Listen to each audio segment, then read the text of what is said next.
So this is the second video dealing with VSEPR, and so in this video I'm going to take you through a few structures and give you a few more definitions, things you need to try to remember. We're going to start with the tetrahedron. That's a tetrahedron spinning down in the bottom right hand corner there.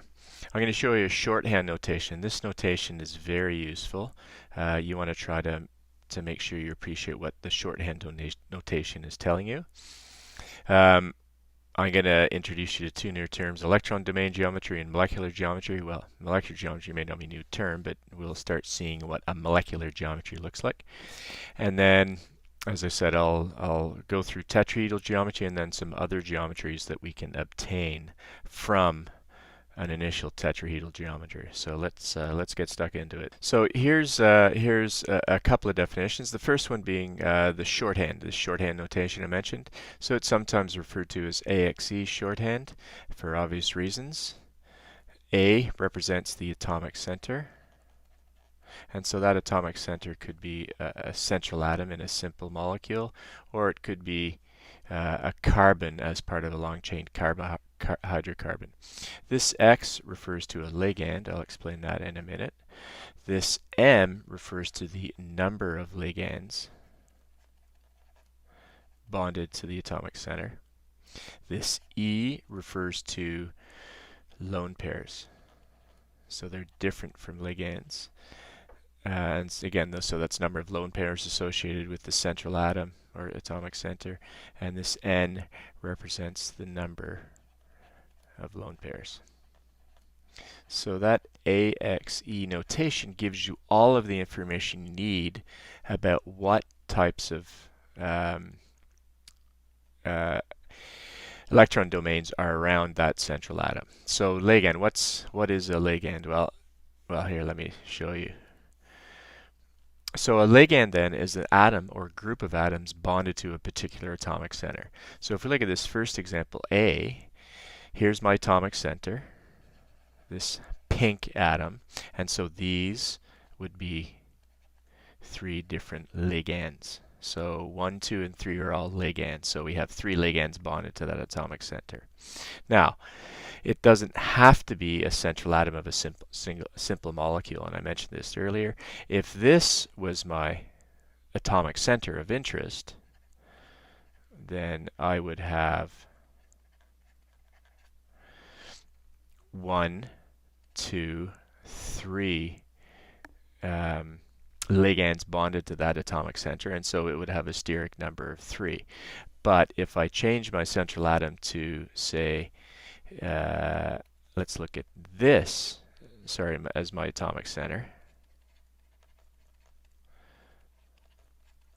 then I've changed the number of ligands bonded to it, because I now have 1, 2, 3 hydrogens, those are the white atoms, and then this again would be considered a ligand. So it doesn't have to be a single atom, it can be a group of atoms. So ligand, atom or group of atoms bonded to a particular atomic center.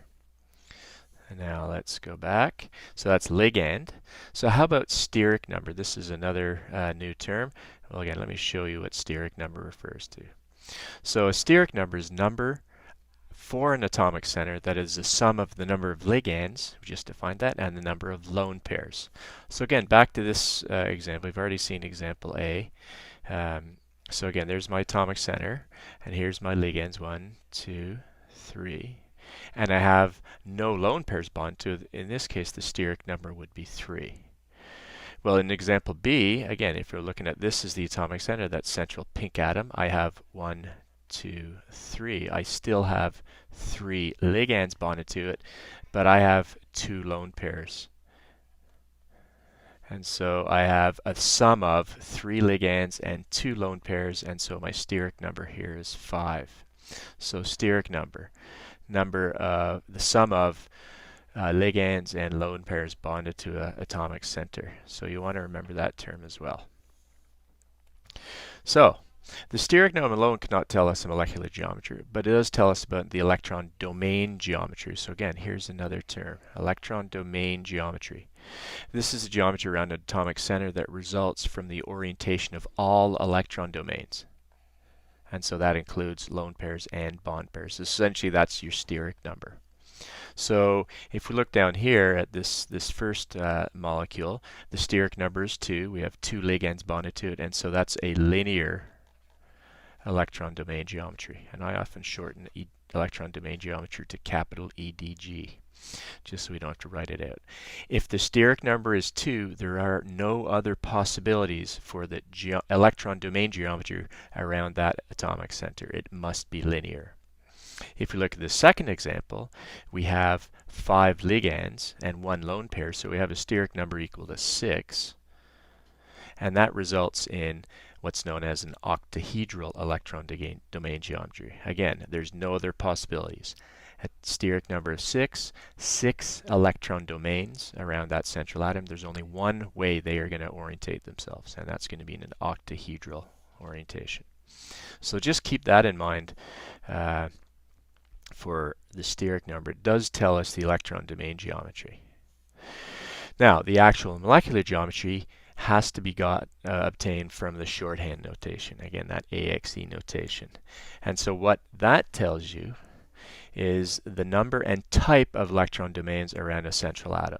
So again, if we look at this sample we saw before, in terms of its shorthand notation, that AXE, well, A, X, there's 2. So AX2.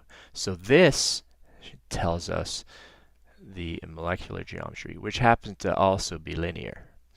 If we go back to our other example, this was an octahedral electron domain geometry, if you remember, but I only have 5 ligands. The lone pairs do not contribute to a molecular geometry. In terms of my shorthand, it's going to look like this, AX5E,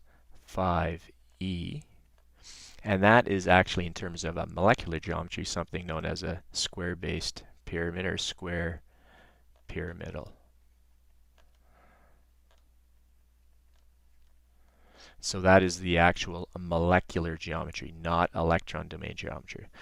So as I say below, you can have an electron domain geometry and a molecular geometry that are the same. So AX2 is linear and its electron domain geometry is also linear, or it can be different. So we saw this previous example, this square pyramidal molecular geometry, as a octahedral electron domain geometry on the previous slide. So the actual molecular geometry, you do need to have an appreciation of the shorthand. So this is tetrahedral, and so tetrahedral, a classic example for a tetrahedral molecule is methane, with a formula of CH4. And so this could be a picture of methane shown here. So the shorthand for that is AX4. We have 4 ligands. Steric number is also 4. There's no lone pairs, but there is 4 ligands. The electron domain geometry, based on 4 ligands, based on the 4 ligands, sorry, is then going to be tetrahedral. And the molecular geometry, which is based on the shorthand of AX4, is also tetrahedral. Now, where does that geometry come from? Well, it comes from the shape of a tetrahedron. And the shape of a tetrahedron is this. That was the one you saw earlier. And so you can sort of see how this shape comes about, because basically if you join each of those bonded atoms together three-dimensionally, you get these three-dimensional shapes that are triangles, and you get 4 of them. So a 4-sided structure, that's a tetrahedron. So tetrahedral geometry. Shorthand is AX4 and a steric number is 4. Well, now remember this from the previous video. We talked about these forces of repulsion. So in that last example for tetrahedral geometry, we have bond pair, bond pair. Well, what if we take off a bonded atom and add a lone pair? We're going to introduce this new type of repulsion, a lone pair, bond pair repulsion.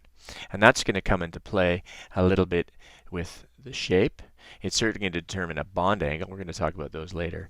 But definitely what it does is it determines the molecular geometry, because remember, a lone pair is not a ligand. And the shape, or molecular geometry, is determined by the ligands. So here's the structure I want to talk about, trigonal pyramidal. And again, a classic example of trigonal pyramidal is ammonia.